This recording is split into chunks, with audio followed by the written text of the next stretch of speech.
makan siang di kantor di bilangan SCBD, bertemu dengan teman lama dari negeri seberang Singapura cukup membuat otak deso saya loading. Muter jalan di tempat, pusing gak karu-karuan. Awalnya diskusi bisnis, ternyata berlanjut membicarakan hal yang nyeleneh ke arah keadaan dua negara, Indonesia, Singapura. Kayaknya salah saya juga sih memancing diskusi yang mengatakan turunnya PDB minus 12,6% year to year untuk Singapura. Juga ekonomi yang menyusut 40% di Singapura dalam semester kedua di tahun 2020 ini berbahaya buat ekonomi Singapura yang merupakan negara yang hampir tidak memiliki sumber daya alam terutama pangan. Walaupun kemudian saya memuji pidato 1 Mei dalam May Day-nya Perdana Menteri Singapura yang sudah wanti-wanti mengingatkan Singapura di ujung resesi dengan memperkirakan apa yang akan terjadi pada sisi ekonomi negara Singapura yang mengharuskan setiap warga bersiap. Sementara pengelola bumi pertiwi Indonesia saat ini berbeda sekali sikapnya. Informasinya selalu positif dalam tanda petik sehingga keluar dari realita kadang-kadang. Mbok sesekali mengatakan yang realita walaupun negatif gitu loh. Rapopo, jangan terlalu nutupi dengan perkataan optimisme namun tidak diikuti oleh tindakan yang produktif oleh pejabat negara.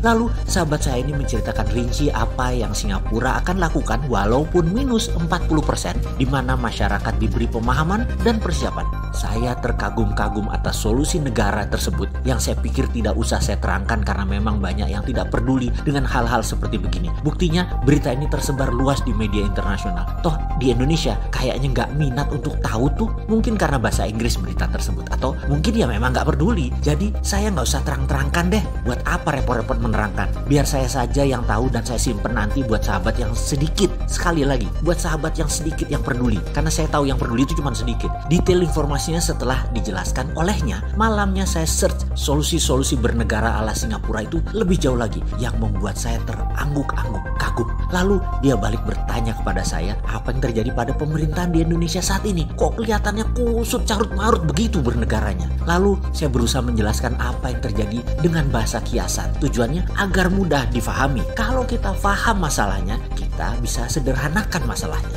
Dan kalau masalahnya bisa disederhanakan, maka kita dengan cepat bisa menyelesaikan masalah tersebut dengan solusi-solusi. Seperti warga Singapura yang sudah dibekali dengan pemahaman dan solusi oleh pemerintahnya. Jadi apa masalah di Indonesia? Demikian dia mengulangi lagi pertanyaannya. Saya mengatakan, negara Indonesia ini ibarat saat ini seperti keluarga yang dikelola dengan ketat oleh seorang emak-emak yang pelit walau dia sering nongkrong arisan dengan kaum sosialita, kaum elit. Emak-emak ini pandai bertutur. Suaminya sering kalah awu kalau ngomongin masalah dapur, masalah keuangan dan masalah anak-anak. Kalah aja dia ngomong. Pokoknya urusan domestik, sang istri, sang emak-emak itu penjurunya. Suatu ketika suaminya pendapatannya turun. Emak-emak tadi semakin mengetatkan anggaran pengeluaran rumah tangganya. Ketika suaminya ada ide untuk buat kos-kosan, dia ngotot tidak setuju karena uang dapur lebih penting. Padahal ketika dulu suaminya ngedrop anggaran, terkadang pinter emak-emak ini bisa menyicil belanja tas Hermes, dompet Dior, memanfaatkan sela-sela anggaran tadi.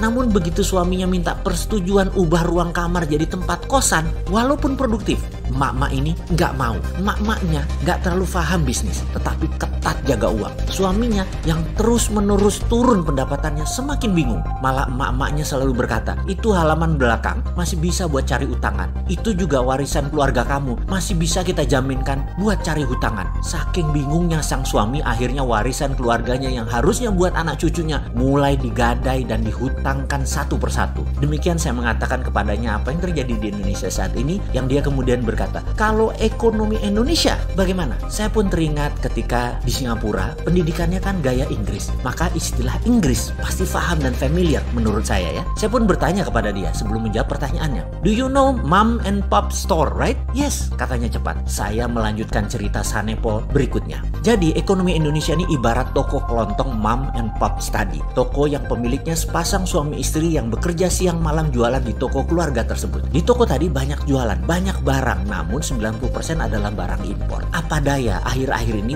berkurang pembeli yang datang. Makin hari makin sepi yang datang ke tokonya untuk belanja. Karena banyaknya kebutuhan, pemiliknya mengambil satu persatu barang jualan di toko untuk pemenuhan kebutuhan sehari-hari. Karena selain anaknya banyak dan anak-anak tersebut manja-manjanya semua, gak mau kerja nolongin orang tuanya bekerja. Efeknya barang semakin menipis habis. Juga Duit nggak ada karena habisnya bukan dijual tetapi habisnya dipakai sendiri, diutangin sendiri, dipakai sendiri. Sepasang suami istri tadi ada juga prinsip dagang yang mereka pegang dengan kokoh karena sangat percaya pada negara sumber barang tadi. Mereka kekeh nggak mau jual barang produksi hasil saudaranya, nggak mau jual barang produksi hasil tetangganya karena menurut mereka harga tetangga tadi lebih mahal. Jadi mereka tidak mau jualan. Padahal tetangganya punya cara dagang yang bagus. Toko kelontong tadi barangnya boleh dititip jual atau tetangganya agar bisa barang tadi dijualkan di toko mereka. Kalaupun tetangga tersebut minta bayaran, toko tadi cukup menerbitkan surat pernyataan bahwa barang tetangga tadi dijual di tokonya. Dengan surat pernyataan tadi,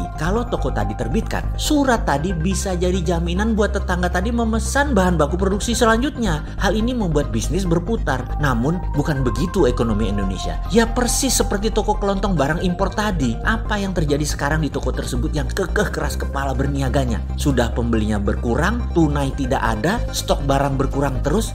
Pak Lurah tiap hari nagih pajak. Ada aja Pak Lurah pajakin. Ada lampu jalan lah dipajakin, ada pajak toko lah, ada papan reklame toko lah dipajakin, ada pajak parkir lah, ada pajak asap knalpot motor pembeli yang datang lah. Ada aja pajak ciptaan Pak Lurah ini. Toko tadi nggak mau printing money sayangnya untuk menerbitkan surat berharga untuk tetangganya tadi. Itulah ekonomi Indonesia saat ini yang masalahnya saya lihat dari versi saya. Demikian kalimat saya bercerita membuat dirinya berkata, wah beda nih solusinya dengan Singapura ya. Saya bilang, iya beda. Di negara Singapura bininya nggak ngatur dan nggak posesif seperti di Indonesia saat ini. Dia pun berkata kepada saya, kalau bosman kasih saran, apa solusinya kalau begitu buat Indonesia? Saya menjawab, kayaknya talak satu deh tuh bini yang Indonesia. Dan kalau dia nggak mau ditalak, ya berubah. Ikuti suaminya sekarang dan jangan ngatur-ngatur kalau suaminya mau nambah kos-kosan. Kalau bro, apa sarannya buat Indonesia? Kalau saya saran buat Indonesia, saya poligami aja deh, cari satu lagi bini yang lebih bisa saya atur.